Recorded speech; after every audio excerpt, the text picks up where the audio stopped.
Oke, Sobat Hayu Ulin Gasgen, sekarang tim Hayu Ulin Gasgen akan mendatangi salah satu pantai yang mana pantai tersebut sering didatengin di kala sore menuju malam.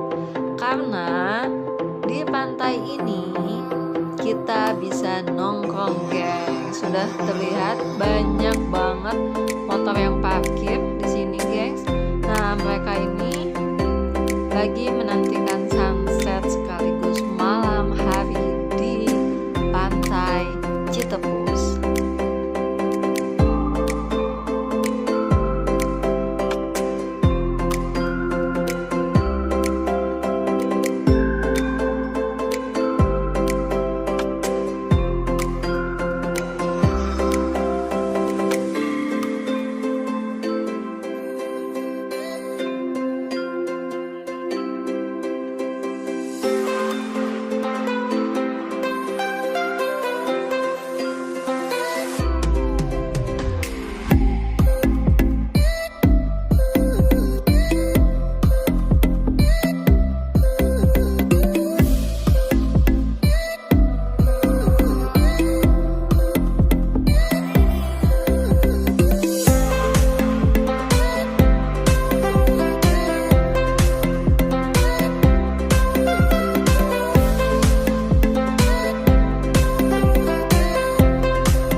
Setelah kita dari Karangtaulo, pulangnya kita mampir ke pantai ini, guys.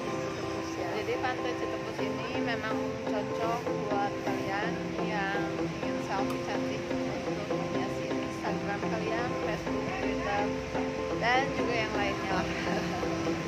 Dan di sini bisa dilihat dari video kita sebelumnya, banyak banget tempat nongkrong ya, tempat nongkrong.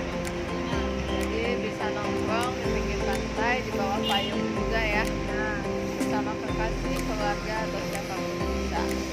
Dan buat kalian kalau kesini gak usah khawatir kelaparan karena banyak banget makanan di sini ya, beraneka ragam macam makanan, spot-spot selfie pun banyak banget, gak terhitung lah, bisa dilihat nanti dari video kita ya, gengs ya. Oke, buat kalian yang belum subscribe, jangan lupa di subscribe dulu, tekan loncengnya, di like, komen, dan share. Oke, geng, sampai di sini perjalanan kita di pantai Pelabuhan Ratu Sukabumi.